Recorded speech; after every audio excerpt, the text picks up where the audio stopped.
Bismillahirrahmanirrahim. Yang saya hormati para asatidzah, sesepuh dan bini sepuh, dan tak lupa ibu bapak beserta adik-adik remaja masjid yang insyaallah dirahmati oleh Allah. Assalamualaikum warahmatullahi wabarakatuh. Alhamdulillahi rabbil alamin. Asyhadu an la ilaha illallah wahdahu la syarika lah wa asyhadu anna Muhammadan abduhu wa rasuluh. Allahumma shalli ala Muhammad wa ala ali Muhammad wa ashabihi ajma'in. Wa qala Allah ta'ala fi kitabillahil karim ba'da a'udzu billahi minasyaitonir rajim. Ya ayyuhalladzina amanu ittaqullaha haqqa tuqatih wa la tamutunna illa wa antum muslimun. Amma ba'du. Sehat ibu bapak? Alhamdulillahi rabbil alamin. Kita wajib bersyukur kepada Allah karena sampai detik ini masih diberikan nikmat sehat, masih diberikan nikmat sempat bisa hadir di masjid ini dalam rangka acara melaksanakan sholat maghrib berjamaah, kemudian dilanjutkan dengan kajian. Semoga apa yang kita lakukan senantiasa diberikan curahan rahmat oleh Allah Subhanahu wa ta'ala. Tak lupa salawat beserta salam senantiasa terlimpah curahkan kepada Nabi kita Nabi Muhammad sallallahu alaihi wasallam. Ibu dan bapak, agar kajian malam hari ini senantiasa mendapatkan ridho dari Allah, mari kita awali dulu dengan membaca basmalah. Bismillahirrahmanirrahim. Kemarin kita sudah mempelajari 2 bab. Masih ingat apa masih lupa? Bab yang pertama, standar personal seorang juru sembelih halal. Ada 5 kemarin. Yang pertama apa? Akidahnya cari yang lurus, yang benar. Yang nyembelih ini hanya yakin kepada Allah, tidak suka datang ke dukun, kemudian tidak memiliki jimat dan sebagainya. Yang kedua, ibadahnya yang tertib, tidak menyia-nyiakan sholat. Yang ketiga, dia faham tentang adab. Dan yang keempat, kuat jasmaninya. Terakhir apa? Berilmu. Dia faham ilmu syar'i dan juga faham ilmu tentang teknis penyembelihan. Gitu nggih? Kemudian masuk ke bab 2, kemarin kita masuk tentang fikih dasar masalah kurban. Mulai dari kurban, bahasa Arabnya apa, sejarah kurban, kemarin kan udah ya, pengertiannya, dalil Qur'annya, dalil hadisnya, keutamaannya, kemudian hukum-hukumnya, ya, jenis hewan kurban dan sebagainya. Sampailah kita ke beberapa syarat hewan kurban. Yang pertama kan usianya. Betul apa betul kemarin? Terus ada 4 cacat yang tidak boleh apa saja? Tak tes iki. Bu, apa saja bu? Apa bu? Terus apa lagi bu? Terus apa lagi bu? Apa lagi terus? Dibuka ya paham gitu ya. Nah terus ada yang cacat hukumnya sah tapi makruh, tidak dianjurkan. Apa kemarin yang nggak ada apanya? Oh gitu. Terus apa lagi? Oh iya. Terus apa lagi Bapak Ibu? Oke, alhamdulillah. Terus kalau beli hewan kurban pakai apa kemarin? Kalau jual beli babi gimana juragannya? Oke, ini murojaah saja ya, biar ndak lupa. Nah ini sering jadi masalah tentang pembagian daging kan kemarin sudah saya jelaskan. Jadi konsep sepertiga ini yang membuat adalah ulama fikih. Tapi aslinya konsep dasarnya adalah yang dimakan sohibul kurban harus lebih sedikit dan yang diberikan kepada orang lain harus lebih banyak. Itu konsep dasarnya seperti itu. Kemarin sampai permasalahan kurban. Memberikan kurban daging kepada non muslim gimana, boleh tidak? Boleh. Masak buat panitia? Boleh. Nyolong? Oh enggak boleh berarti ya. Kalau Masjid At-Taqwa kemarin dapat hadiah sapi dari non muslim gimana? Hukumnya apa kemarin? Wah pinter no ibu, hadiah jirene, masya Allah. Sing ngajari sinten bu? Hah?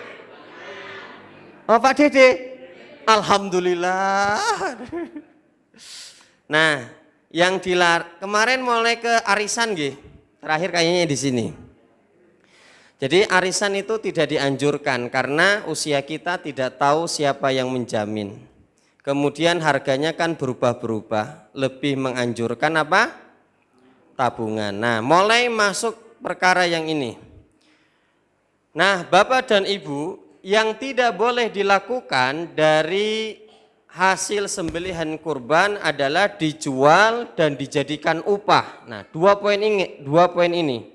Tidak boleh dijual dan tidak boleh dijadikan upah. Yang pertama dalam hadis riwayat Hakim, man ba'a jilda udhiyah, barang siapa yang menjual dari bagian udhiyah. Di sini kulitnya. Fala udhiyata lahu, maka tidak ada pahala kurban untuk dia. Jadi dilarang melakukan jual beli. Yang kedua, dilarang untuk dijadikan upah. Makanya dalam hadis riwayat Muslim, la u'tiyal jazara minha, kami tidak memberikan upah dari bagian kurban tersebut, nahnu nu'tihi min indina, dan kami mengeluarkan uang dari uang saku kami sendiri. Makanya ibu dan bapak, ketika kita membuat poster harus ada keterangan yang jelas. Ikut rombongan sapi peraknya 3 juta plus 100.000 untuk biaya operasional. Operasional di dalamnya termasuk penyembelihan, termasuk perawatan dan sebagainya. Jadi dikasih keterangan di awal. Saya mau nanya Bapak Ibu, panitia dan sohibul kurban itu satu kesatuan atau beda? Panitia dan sohibul kurban. Panitia kurban itu wakil dari sohibul kurban bukan? Iya, pikir saya gitu ya. Panitia kurban itu wakil dari sohibul kurban bukan? Wakil ya? Karena mewakilkan, dia nggak bisa ngurus sendiri. Maka minta tolong kepada panitia, tolong golek ke sapi, nanti urusan gitu. Jadi wis kowe wakilku tak percayani lah gitu. Pasrah bongkoan gitu nggih. Berarti sohibul kurban dan panitia inti adalah satu kesatuan yang kita kenal dengan ring satu. Nah, ring satu ini tidak boleh melakukan jual beli dan tidak boleh melakukan upah mengupahi. Berarti yang boleh melakukan jual beli adalah ring 2 yang nanti menerima bagian dari kurban tersebut. Contoh, saya nek tasrik kedua, besok itu kan lebarannya jatuh pada hari Sabtu, tanggal 9 Juli. Betul? Lebarannya hari Sabtu. Tasrik pertama kan hari Ahad. Tasrik kedua hari Senin. Saya setiap tasrik kedua nyembelih sapinya Pak Dokter Sofin itu loh. Di mana di Kebak Keramat Karanganyar. Selesai nyembelih, biasanya Pak Dede itu kulit bawa ke panti asuhan saja sekalian. Karena dulu saya kerja jadi musrif di panti asuhan Nur Hidayah 4 tahun. Jadi dari Kebak Keramat naik motor sambil bawa kulit sapi, tak bawa ke Nur Hidayah, tak pasrahkan ke panti Nur Hidayah. Nah, panti asuhan Nur Hidayah ini menerima si kulit sapi dari sapinya Pak Sofin. Sama Nur Hidayah orang mungkin dirawat, pasti dijual. Nah, Nur Hidayah ini ring 1 apa ring 2? Ring 2, maka boleh melakukan jual beli. Yang tidak boleh adalah ring 1 ini panitia inti dan sohibul kurban. Bapak dan Ibu banyak versi. Sing genah iku dipiye? Ketoh Pak Dede kulitiku dan sebagainya. Pertanyaan dari Takmir Masjid An-Nur belakang Mitra Kartasuro. Ada 3 pilihan Bapak Ibu. Memang zaman dahulu kulit kurban atau kulit hewan itu pada zamannya Nabi nilai ekonomisnya itu tinggi sekali Bapak Ibu zaman dulu. Zaman dulu nek saiki dadi krecek. Nek dulu Masya Allah kan jadi pelana kuda, jadi tempat air, memang nilai ekonomisnya sangat tinggi zaman dulu. Nah, ada 3 pilihan.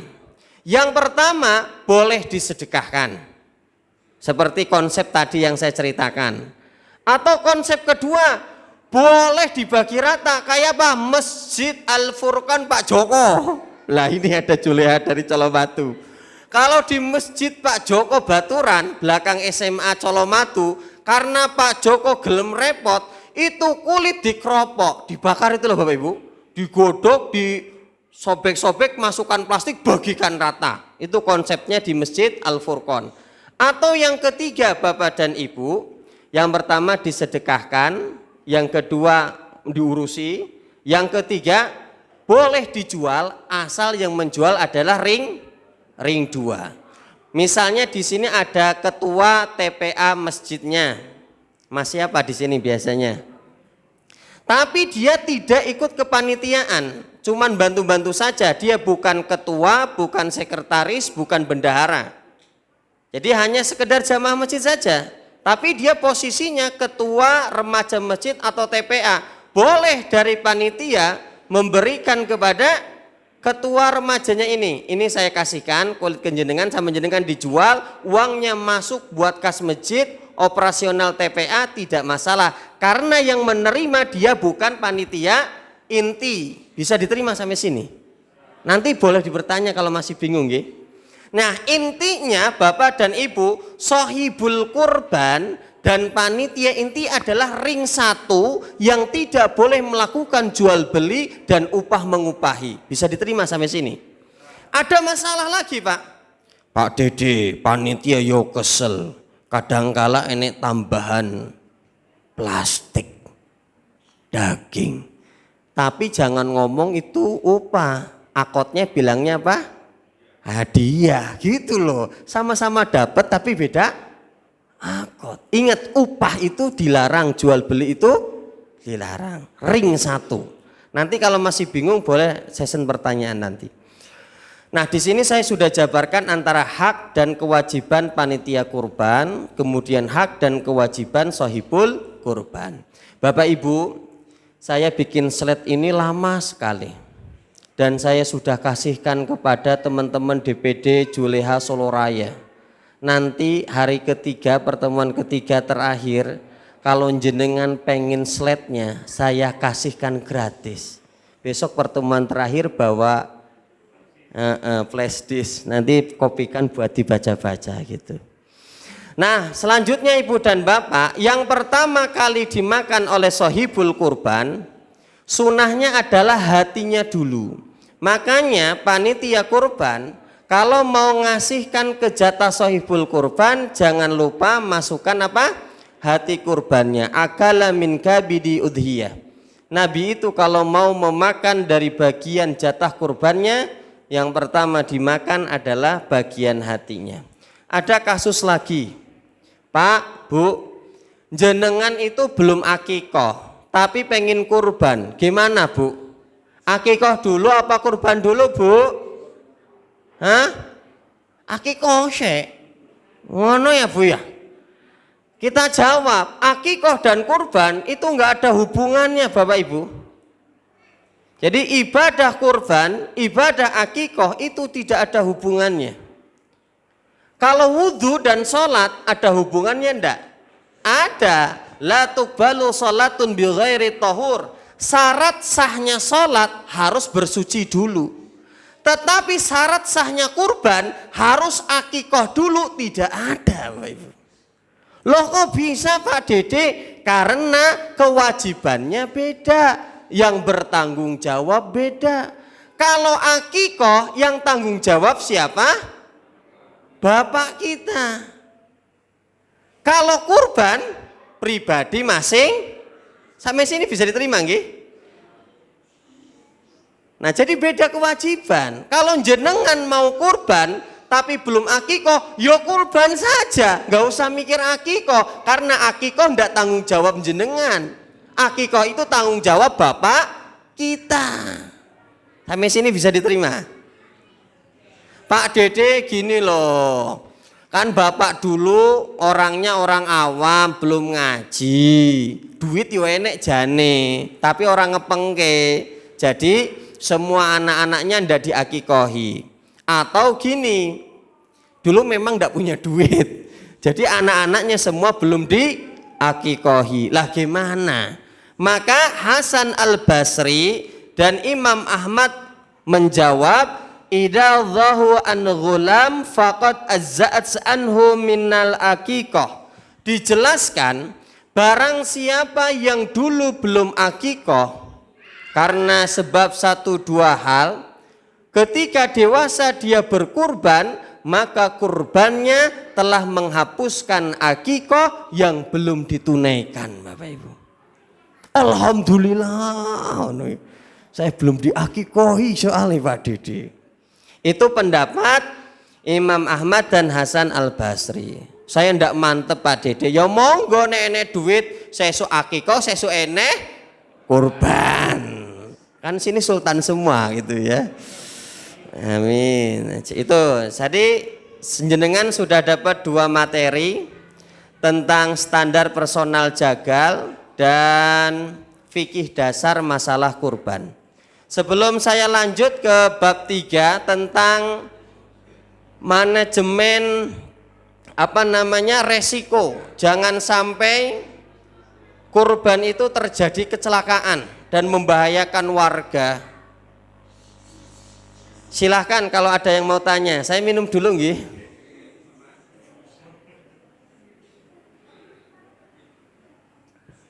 Ada yang mau tanya, monggo. Boleh. Kerbau boleh. Sumatera kerbau, semua Jawa Barat juga kebo Pak. Di kampung saya kerbau. Ada lagi Bapak Ibu? Tentang standar syarat juru sembelih dan fikih kurban sudah dikupas? Sudah? Cukup? Kalau masih agak sedikit ganjelan ditulis dulu, nanti ditanyakan. Kita masuk bab 3. Apa bab 3? Standar resiko, artinya manajemen pengelolaan resiko. Jadi panitia harus memperhitungkan resiko yang terjadi ketika mau menyelenggarakan penyembelihan syar'i di masjid masing-masing. Karena nyembelih hewan kurban terutama sapi itu resikonya tinggi. Betul apa betul Pak? Makanya adanya APD, alat pelindung diri. Ini kalau di luar negeri kostumnya tuh kayak gini, di RPH modern, di Turki, di Swiss itu kayak gini. Tujuannya apa memakai APD? Mengurangi resiko ketika terjadi kecelakaan. Kemudian memberikan perlindungan terhadap jagal dan tim. Karena Bapak dan Ibu, resiko nyembelih itu sangat tinggi.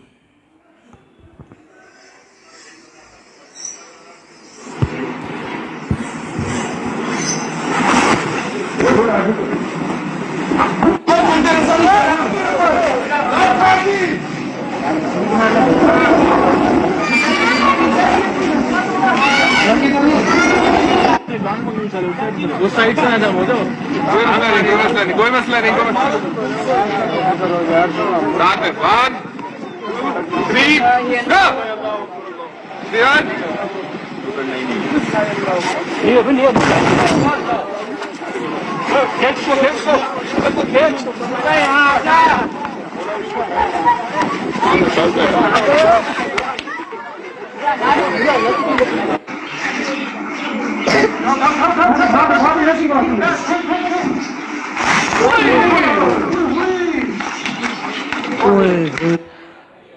ngeri Pak, upaya sepiro. Saya kalau tahun kemarin satu sapi 500.000, tim saya 5 orang, berarti satu orang dapat taruhannya Bapak Ibu. Makanya pentingnya APD. Kalau saya pas hari H, yo PD saja saya Bapak Ibu. Dibilangin tukang bangunan yo monggo. Jadi kalau pas tugas kayak gini Pak, PD saja lah.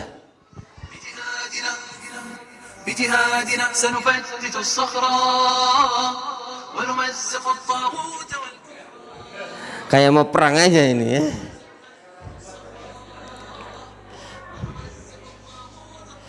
Saya sudah jelaskan di channel YouTube saya Dede Wahyudin, jangan lupa di subscribe Bapak Ibu. Jadi kayak gini ya. Jadi setiap menjelang kurban istri saya itu bukannya bahagia, malahan rodo-rodo was-was. Takutnya terjadi sesuatu. Sampai-sampai mbok pensiun wae dadi jagale gitu loh. Ini udah panggilan jiwa ini ya. Kenapa sih harus pakai helm? Tidak harus pakai helm, monggo mau pakai peci, mau pakai topi, monggo terserah. Ya, tidak ada paksaan. Saya kan cuma ngasih tahu, betul apa betul, Pak? Jadi ada kasus, ini contohnya. Setelah mendapatkan perawatan intensif selama 3 hari di Rumah Sakit Umum Mardi Waluyo Blitar, seorang tukang sembelih hewan kurban di Masjid Agung Miftahul Jannah Kabupaten Blitar akhirnya meninggal dunia. Korban mengalami luka parah di bagian kepala akibat diseruduk sapi mengamuk saat akan disembelih pada hari raya Idul Adha lalu. Inilah foto Muhammad Sureki saat tergeletak di halaman. Jadi lagi handling sapi, menangani sapi, sapinya ngamuk, tiba-tiba nyeruduk, langsung terlempar, kepalanya kena bawah. Geger otak, dibawa ke rumah sakit, meninggal. Kita ini nggak tahu kapan takdir kita datang gitu loh Bapak Ibu. Atau kalau ini sekedar hiburan saja, ini di Saudi kan.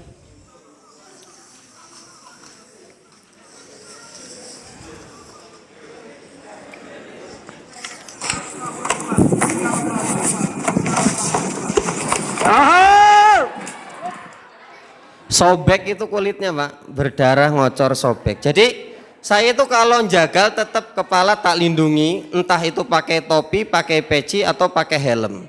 Kemarin saya pakai helm sering diejek terus, wah arep jagal apa tukang bangunan, tak ganti. Helm pacuan kuda itu loh Pak, kan rada stylish itu. Yang penting kepala saya aman gitu ya. Terus saya kalau jagal juga pakai celemek Bapak Ibu. Jadi celemek saya double, dalamnya tak kasih celemek baja, depannya tak kasih celemek yang anti air. Ya nggak harus gini saja, nggak pakai juga nggak apa-apa kok. Saya cuma menyampaikan berdasarkan SKKNI Standar Kerja Kompetensi Nasional. Loh kenapa Pak Dede? Mesake istri jenengan, nek kotor banget sing ngumbai ngono ya. Kemudian yang kedua, melindungi saat sharpening. Besok di pertemuan ketiga saya akan praktek ya Bapak Ibu. Jadi dulu ketika awal jagal, kemana-mana saya itu bawa batu asahan, nggak zaman Bapak Ibu. Sekarang pengen cepat menajamkan pisau, namanya pakai sharpening seperti stick gitu. Harganya tergantung merek. Nah ketika cepat gini, kadangkala kebablasan, bisa kena perut kalau yang perutnya buncit-buncit gitu. Kemudian melindungi saat boning. Jadi banyak sekali yang kerja saat mengambil daging dari tulang, saking kecepatan gini-gini, ada yang kena lututnya, ada yang kena tangannya gitu. Jadi fungsi celemek itu kayak gitu. Atau ketika nyembelih, Teknik itu ada dua, ada teknik top down dari dorong dari atas ke bawah, ada button up, teknik nyembelih dari bawah tarik ke atas. Nah, yang bahaya yang tarik dari bawah ke atas. Kalau luput bisa kena badannya sendiri gitu. Makanya fungsi dari celemek itu sangat luar biasa. Makanya saya pakai double Bapak Ibu. Biar tenang itu, nyambut gawe saya itu biar tenang gitu loh. Dalamnya tak kasih yang baja, atasnya tak kasih yang biasa. Nah di sini ya biasa-biasa mawon saja lah. Ini saya ngasih yang terbaik gitu loh ya, standar utama. Dan ingat Bapak Ibu, salah satu awal celaka tim jagal atau juru sembelih halal ketika dia sudah sombong. Misalnya ada sapi kecil, terus ngomong lah, guru sapi cilik easy man gitu ya. Kalau sudah sombong kayak gitu itu awal celaka biasanya. Pokoknya jadi juru sembelih halal itu hati-hati lan waspada. Entah itu sapinya kecil atau sapinya gede. Malahan saya lebih seneng sapi gede yang 700 up ke atas, 900. Enggak terlalu banyak polah, Pak. Kalau sapi-sapi kecil itu banyak polahnya.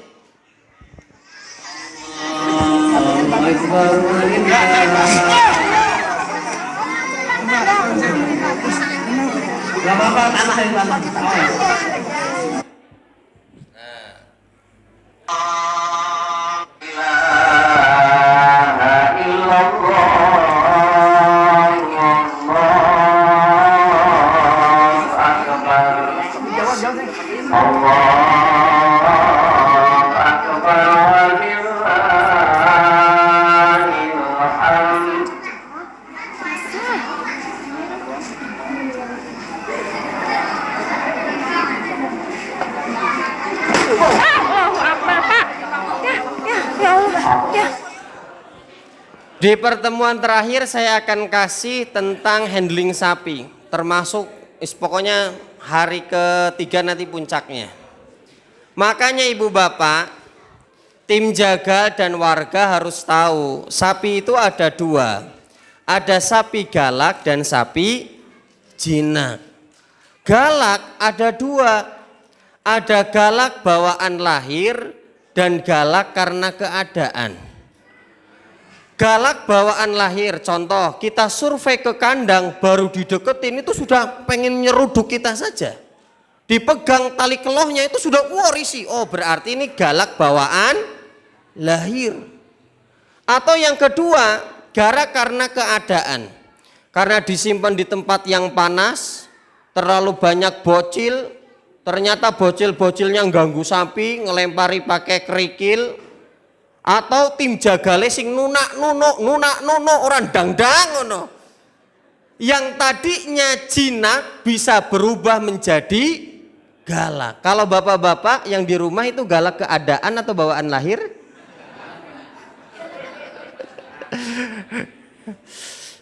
Ada dua cara agar menjadi lebih tenang sapi itu ketika mau dirobohkan. Yang pertama saya dapat ilmunya dari orang Madura ketika ngisi pelatihan di Karanganyar. Dia itu cerita, kalau di Madura ketemu sapi yang di handling mau dirobohkan angel, yang penting operator megang kepala itu kuat, katanya jarinya itu dimasukkan ke lubang telinganya. Itu sapinya jadi lumayan agak tenang. Sama saya tak praktekkan, yo Pak, nanti telinganya gerak-gerak sendiri. Risih itu. Rodo tenang. Wah, wedi Pak Dede. Coba yang lain. Tahu bulu matanya sapi ini. Pas mau di handling misalnya mau pakai teknik rope squeeze atau barley mau dirobohkan, wangel jelimet. Wah, ngamuk, cabutin saja bulu matanya, Bapak. Rodo tenang nanti. Ini bukan teoritis, kan udah tak lakukan, ini praktisi saya. Ya. Paham ya? Lanjut yang kedua, ada sapi jinak. Nah, sapi jinak ini pakai teknik apapun itu insya Allah gampang robohnya. Tapi ingat, sejinak apapun sapi, kalau tim jagalin nunak nono, yang tadinya jinak bisa berubah menjadi galak. Nah, Bapak dan Ibu yang hadir, kita sebagai warga yang ingin merayakan Hari Raya Idul Adha juga harus lihat jenis sapi yang akan mau disembelih. Ras atau jenis sapi itu memiliki sifat masing-masing, Bapak Ibu. Kalau kita amati di Indonesia ada 3 jenis ras sapi yang sering disembelih. Yang pertama, sapi simental, limosin, dan peranakannya. Biasanya bobotnya yang gede-gede, tanduke cilik. Betul apa betul? Bagaimana sifat sapi limosin, simental, dan peranakannya? 1, sapi ini itu tidak mudah stres.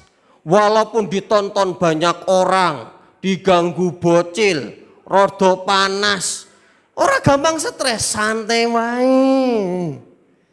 Tapi bobotnya rata-rata 500 kilo ke atas, 700, 800. Inilah yang bikin nyiut nyalinya para jagal. Apalagi jagalnya jagal musiman, setahun pisan. Pertama kali nyembelih sapi limosin 1 ton, ngewel Pak. Deg-degan, pasti saya jamin. Jagal musiman kok. Pertama nyembelih sapi 1 ton kan rada ngewel. Yang kedua, sapi limosin dan simental kan tanduknya kecil Pak. Itu sulit kalau mau ditengadahkan ke langit, nancepnya ke tanah itu sulit. Jadi benar-benar yang megang kepala harus jumlahnya orang banyak dan tekniknya tepat. Karena dipegang 4 orang, kalau tekniknya tidak tepat, balik tetap Pak. Kalau sudah balik, apa nekuk ini susah Pak. Setajam apapun pisau nggak bisa masuk Pak. Atau balik gini susah Pak. Maka nanti saya kasih tips cara handling sapi ketika disembelih biar nggak ngancing gini. Atau gerak seperti ini. Selanjutnya ada sapi PO, peranakan ongol. Atau yang kita kenal dengan sapi Jawa.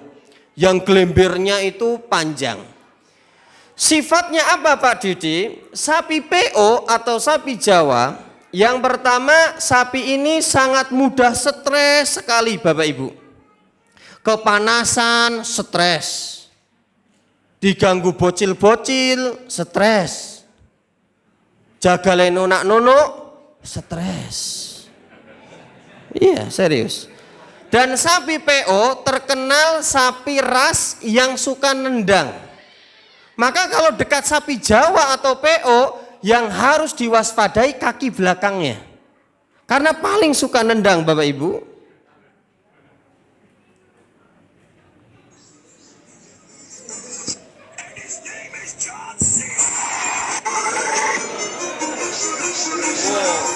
Tendangan 1000 bayangan Bapak Ibu tuh. Tuh Pak, tuh. Pokoknya sapi PO termasuk ras yang suka nendang. Jadi hati-hati Bapak Ibu. Yang ketiga, sapi Bali, sapi Kupang, sapi Madura, sapi NTT terkenal dengan sapi-sapi sirkus.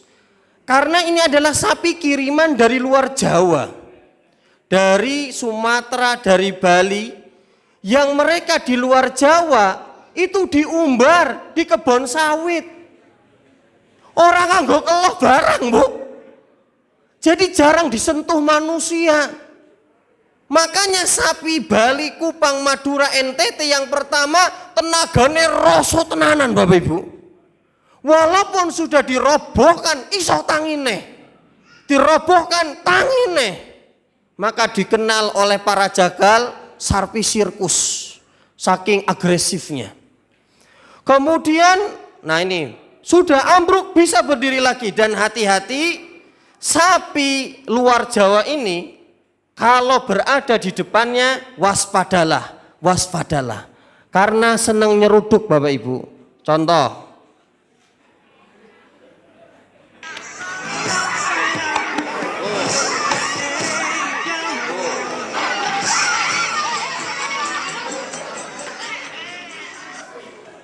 pokoknya sapi-sapi kiriman dari luar Jawa, karena di luar Jawa diumbar, mereka itu lebih liar, tenaganya lebih kuat.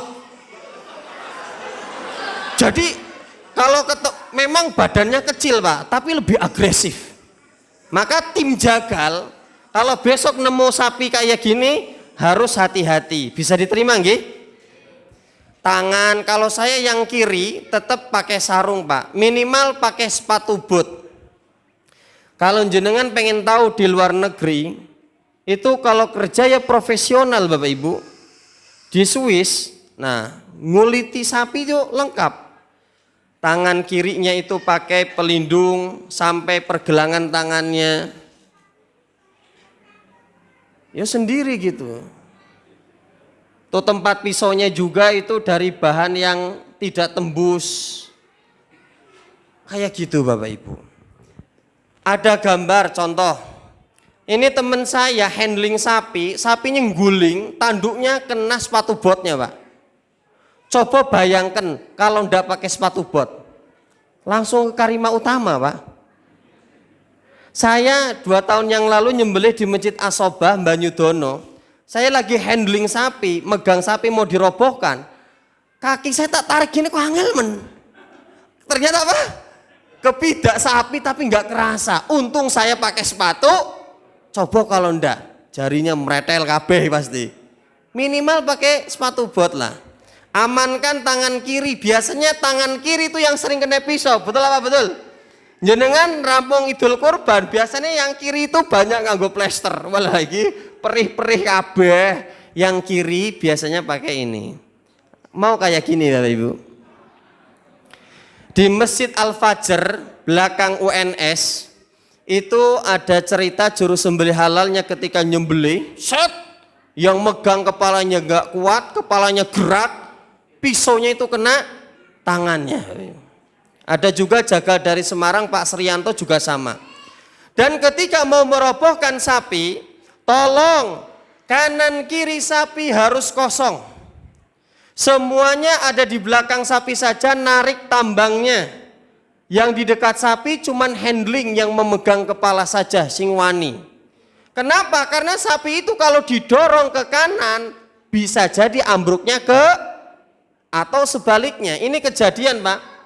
Ini bapak-bapak pakai kaos hitam garis-garis putih. Itu sebelah kanan sapi. Dorong ke kiri. Sapinya balik ke kanan, jatuhin kakinya, kakinya patah sampai bunyi tok gitu. Saya putarkan videonya, dengarkan baik-baik.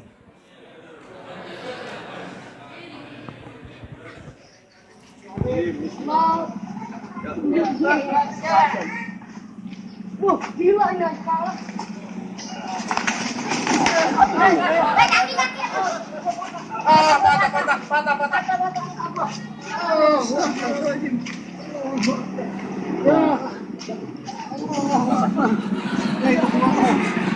Ya ini kok bapak pada ketawa semua.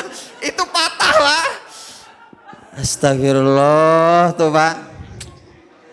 Ini manajemen resiko. Jadi kita sebagai panitia harus menghitung resiko yang terjadi kayak gini. Patah Pak. Bayangkan. Dorong sana malahan balik kena kakinya tulang keringnya tok. Patah itu Pak. Makanya besok yang tidak berkepentingan, yang tidak paham ilmu, yang nggak dapat PJ, minggir. Minggir.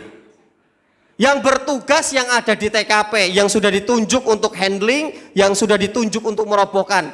Yang melu-melu tok, minggir dulu. Bisa diterima Bapak Ibu? Nyimpen pisau juga jangan sembarangan. Pisau jagal rata-rata ketajamannya di atas rata-rata Bapak Ibu. Saking tajamnya kita nggak kerasa kok berdarah, saking tajamnya Bapak Ibu. Makanya saya itu kalau nyimpen di tempat-tempat yang aman lah. Ada yang disimpan di sepatu bot tembus Pak. Nah jadi ini bab yang nomor 3. Sebagai panitia korban dan pengurus masjid harus menghitung tentang manajemen resiko. Jadi hati-hati nurunin sapi, handling sapi, anak-anak dikondisikan, serta panitia. Kita kan juga harus menjaga panitia agar selamat sampai selesai kegiatan penyembelihan. Betul apa betul Pak? Jangan terjadi kecelakaan. Yang lain enak bakar sate, dia malahan di rumah sakit. Naudzubillahi min dzalik. Bab 3 selesai, manajemen rasiko. Minimal dengan pemaparan ini jenengan sedikit tahu kisi-kisi tentang bahayanya penyembelihan. Bisa diterima nggih? Masuk bab yang ketiga. Nah, insya Allah selesai 5 menit lagi. Cepat ya Pak. Bab ketiga tentang keserawanan atau menerapkan prinsip kesejahteraan hewan. Jadi harus berbuat ihsan kepada hewan kurban. Kalau hewan kurban ditangani dengan baik, maka hewan ini nanti tidak stres. Kalau tidak stres, nanti kualitas dagingnya bagus, kemudian tidak ngamuk, tidak membahayakan warga. Contoh, daging yang berasal dari hewan yang tidak stres. Dagingnya akan mengeluarkan darah yang banyak sehingga kualitasnya bagus. Baunya dan warnanya itu segar dan cerah. Dan kalau dimasak nanti tidak alot. Kenapa? Karena ketika disembelih hewannya tidak stres, dia rileks, termasuk ke otot-otot dagingnya rileks. Sehingga ketika dimasak tidak alot. Apa yang menyebabkan hewan itu stres, hewan kurban khususnya? Satu, transportasi yang buruk. Mungkin iya, dikirimnya siang-siang hari jam 12. Kemudian supirnya ugal-ugalan karena ngejar waktu kan, harus ngirim sapi ke sana, harus ngirim sapi ke sana, rem mendadak, itu bikin stres sapi. Yang kedua, tempat transit di masjid yang kurang representatif, tidak dikasih atap, kemudian talinya terlalu pendek, antara sapi dan kambing dijadikan satu. Wah, ini kurang bagus. Yang nomor 3 yang bikin stres adalah tim jagal yang nono. Inilah 3 poin yang menyebabkan hewan kurban itu menjadi stres. Makanya sapi itu atau kambing ketika berada di atas kendaraan jangan terlalu diikat terlalu kencang, apalagi domba. Dan dianjurkan ngirimnya itu pas nggak panas-panas, sore hari, malam hari. Makanya sapi itu sebelum disembelih harus diistirahatkan 12 jam dulu, itu idealnya. Kalau misalnya cuma 6 jam boleh dikasih air minum. Kalau 12 jam boleh dikasih makan, boleh dikasih minum. Nah, kemudian sebelum dinaikkan memang wajibnya harus dicek kesehatan dulu. Jangan sampai mati ketika berada di dalam perjalanan. Sapi idealnya seperti ini. Kalau kambing ini ya mesake. Sapi itu kuat Bapak Ibu. Contoh sapi Kupang, Madura itu dimasukkan ke truk berdiri 36 jam itu kuat. Asal setiap 12 jam itu dikasih minum. Kalau truknya mau istirahat harus di tempat teduh. Kemudian di atas truk harus dikasih penutup dan jangan ugal-ugalan. Maju dikit nggak apa-apa nggih? Nah, jadi memang ada aturan mainnya kalau ngangkut hewan kurban pun. Nah, Ibu dan Bapak, jadi seperti itu, sebelum disembelih harus diistirahatkan 12 jam dulu. Idealnya gitu. Kalau besok mau disembelih, malam ini sudah ada di masjid. Saya sudah kejadian 2 kali. Pertama, nyembelih di Masjid Agung Cipto Mulyo Pengging. Sekalian ngisi khotbah Idul Adha di sana. Karena rutin ngisi kajian di sana juga. Pas sampai di sana, saya nanya, Pak Nanang, sapinya mana? Belum datang Pak Dede. Loh, karena yang jual itu deket sini, cuman jaraknya 3 kilo. Nanti diantarnya pas rampung sholat Idul Adha. Waduh, saya perasaanku wis ra enak iki. Terus Pak Dede tenang saja, jenengan konsentrasi ngisi khotbah Idul Adha. Ngisi khotbah Idul Adha itu kayak ngisi khotbah Jumat, cuman dibalik podo wae. Saya tak pikir itu sapinya itu loh. Karena sapi itu kalau tidak diistirahatkan langsung disembelih pasti ngamuk. Itu kejadian. Nomor 2, nyembelih di SDIT Almanan Mojo Songo Boyolali. Pak Dede jam 9 nyembelih nggih, siap. Saya on time jam 9 datang. Sapinya belum datang, Pak. Jam 11 baru datang, Pak. Turun dari mobil, diikat ke pohon, muter terus. Cedai muter terus sampai kelohnya geteh-geteh sini semua. Makanya nggak boleh mendadak. Harus diistirahatkan dulu 12 jam atau 6 jam minimal. 6 jam itu mepet banget, Pak. 12 jam lah standarnya. Kalau di Masjid Nurul Huda Kaplingan Jebres, di masjid saya, itu Pak John karena tiap tahun nyembelih itu 15 sapi, sudah disiapkan tanjakan untuk turun. Kalau suruh loncat dikhawatirkan takut patah nanti cedera. Nah jadi idealnya tuh dikasih atap, tidak dicampurkan antara kambing dan sapi. Kenapa? Saya mendapatkan ilmu ini dari Pak Haryono, pemilik Lembu Barokah Goro Asalam, Pak. Jadi ternyata kambing itu punya suatu virus yang kalau untuk kambingnya sendiri itu tidak apa-apa. Tetapi kalau virus ini didekatkan dengan sapi, sapi ini sing ra kuat, kelenger biasanya. Makanya besok antara kandang sapi dan kandang kambing dijauhkan, intinya jangan dicampur. Tali pengikatnya jangan terlalu panjang, juga jangan terlalu pendek. Ditampung selama 12 jam, boleh sediakan makan. Kalau cuma 6 jam cukup diberikan minum saja. Alhamdulillahirabbil alamin. Materi malam hari ini yaitu manajemen resiko dengan cara memperhatikan APD dan perkara-perkara yang membahayakan. Bab yang keempat tentang kesejahteraan hewan ternak, yaitu agar hewan kurbannya tidak stres. Bisa diterima Bapak Ibu? Besok materi inti dan ada prakteknya. Insya Allah besok panjang sampai jam 7 ya. Yang anak muda tetap hadir karena saya butuh simulasi 1 sapi. Ya. Terutama yang gemuk, yang gemoy-gemoy ya. Buat jadi sapi nanti di depan ya.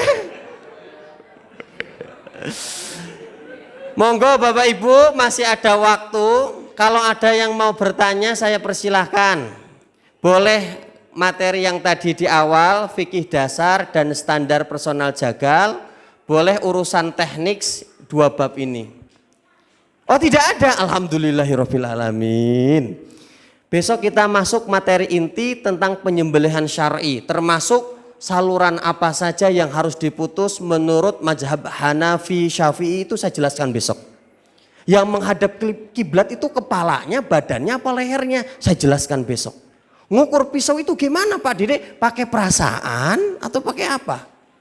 Pokoknya besok lebih lengkapnya Bapak Ibu. Termasuk sunah-sunah ketika menyembelihnya. Bisa diterima Bapak Ibu? Semoga kita senantiasa tetap diberikan kesehatan. Bisa ketemu lagi di Rabu yang akan datang. Itu sesi terakhir Bapak. Jadi pelatihan ini cukup 3 kali pertemuan saja. Nggak usah lama-lama lah Pak ya. Biasanya kalau langsung daurah cukup 2 jam. Maksimal 3 jam sama praktek. Karena ini dipotong pada maghrib sampai isya 3 kali pertemuan saja. Mari kita, gimana monggo? Mengenai masalah kulit ya. Kulit itu kan sama terutama kadang tukang jagal dan kepala. Kadang tukang jagal yang sudah profesional sudah bisa nanti kulitnya atau kepalanya menggunakan Upahnya. Bagaimana untuk mencapai kehalalan itu? Minta upah kepalanya itu ya? Waduh, nggak bisa diutak-atik itu Bapak Ibu. Jagal tuh pinter, saya paham banget Pak. Kepala itu dagingnya ada 5 kilo Pak. Lidahnya Pak,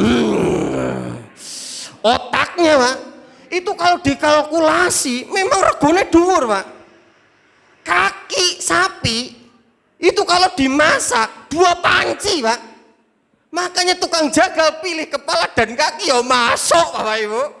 Dagingnya banyak. Tetap Bapak dan Ibu kalau ada jagal yang nggak usah dibayar, saya cukup kepala sama kaki, kita tidak boleh. Itu upah dan hukumnya diharamkan, tidak boleh. Gimana diutak-atik? Raiso diutak-atik itu. Nggak bisa diutak-atik. Nggak bisa diutak-atik. terus diapakan?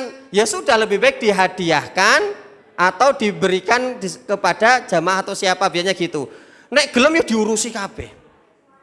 Diurusi semua. Kalau akotnya, kalau di sekolahan saya kan kalau kepala itu tetap dipecel, Pak. Jadi begini, Pak, kalau saya diundang jagal di luar, mecel kepala biasanya tambahan plus 50.000. Jadi kalau kepala itu dipecel, Pak Dede sisan kepala dipecel, kalau tambah plus kepala itu 50.000. Nanti sama saya saya punya satu orang tugas meceli kepala toh, Pak. Jadi diambil lidahnya, kepalanya, per kepala sapi 50.000. Nah itu dibagikan saja nanti ke sahibul kurbannya. Enak saja gitu, Pak. Gitu nggih.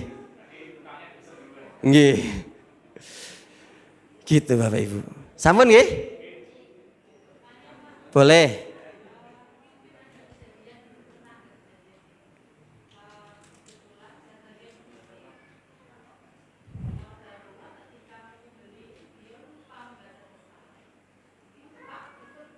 Saya tahu kasusnya itu. Sapinya dikubur kan? Terus?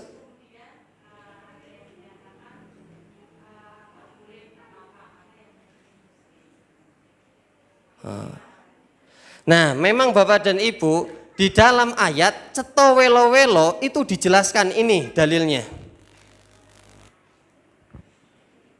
Wala ta'kulu, janganlah kamu memakan mimma lam yudkarismuhullahu alaihi, semua sembelihan yang tidak disebut nama Allah di dalamnya. Aslinya tetap nggak boleh Bapak Ibu. Monggo itu, saya pernah dengar itu kisah itu. Karena yang nyari jagal, karena posisinya mendesak, saya tahu kisah itu Ibu. Jadi memang posisinya mendesak, njaluk tulung jagal sembarangan gitu. Yang penting iso. Ternyata lupa itu. Nah ini penting sekali ini adanya edukasi ini. Karena syaratnya itu wasama wa kabaro gitu ya, membaca basmalah dan bertakbir. Masya. Bismillahi Allahu Akbar. Udah itu. Lah gimana? Wah saya nggak tahu itu ya. Kalau asalnya seperti ini memang nih dalilnya ini kayak gini. Tidak boleh memakan sesuatu yang tidak disebut nama Allah ketika menyembelihnya. Kalau mungkin Ustadz ini mengatakan kalau sesuatu yang lupa, sesuatu yang tidak tahu, harusnya ini kayak gini nih, berat ini Bapak Ibu. Saya dapat cerita yuk berat ini, ya Allah gimana. Ini pelajaran saja buat kita semua, yang sudah biarkan, sudah. Yang sekarang Bapak dan Ibu yang insya Allah dirahmati oleh Allah, monggo yang memerlukan edukasi penyembelihan syar'i, sekarang ada namanya komunitas Juleha. Kalau mau mengadakan silahkan mengundang, bisa di Solo Raya sudah ada semua. Seperti itu Bapak dan Ibu. Mungkin ustadznya yang berijtihad tadi karena lupa, mungkin sesuatu yang dimaafkan. Mungkin loh ya Ibu ya. Mungkin seperti itu. Kalau menurut saya mah karena menghukumi sesuatu yang zahirnya gitu. Gitu Bapak Ibu nggih? Oke, monggo. Satu lagi ya Pak ya.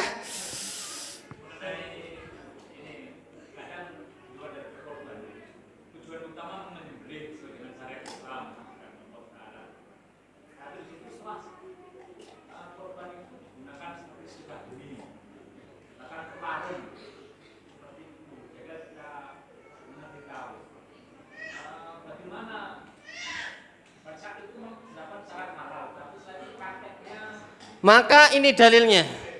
Al-Maidah ayat 90. Ya ayyuhalladzina amanu, hai orang-orang yang beriman, innamal khamru wal maisir, sesungguhnya khamar, maisir itu apa? Judi, wal ansab, menyembelih awalnya tujuannya untuk Allah tapi akhir-akhirnya untuk berhala, untuk dilarung, untuk ditanam biar betonnya kuat. Itu termasuk perkara yang dilarang. Wal ansab itu menyembelih bukan untuk Allah, untuk dilarung biar flyovernya kuat, itu wal ansab namanya. Itu tetap tidak boleh. Tetap tidak boleh. Bacanya bismillah, tapi kan ketahuan Pak, Allah itu maha tahu hatinya. Oh ini endingnya pasti buat wal ansab ini ya. Ini tidak boleh tetap. Dibuka Al-Maidah ayat 90. Mau dibuka lagi Al-Maidah.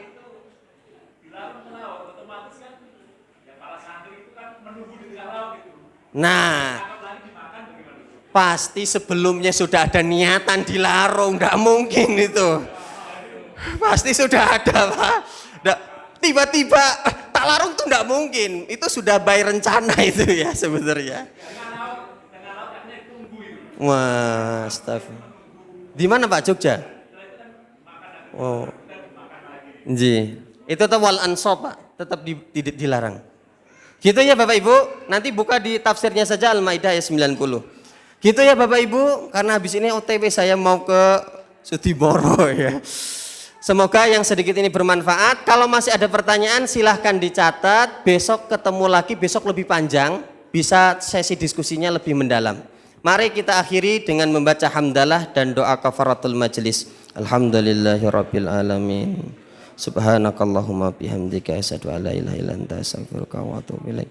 Wa akhiru da'wana alhamdulillahirabbil alamin. Tsumma assalamu alaikum warahmatullahi wabarakatuh.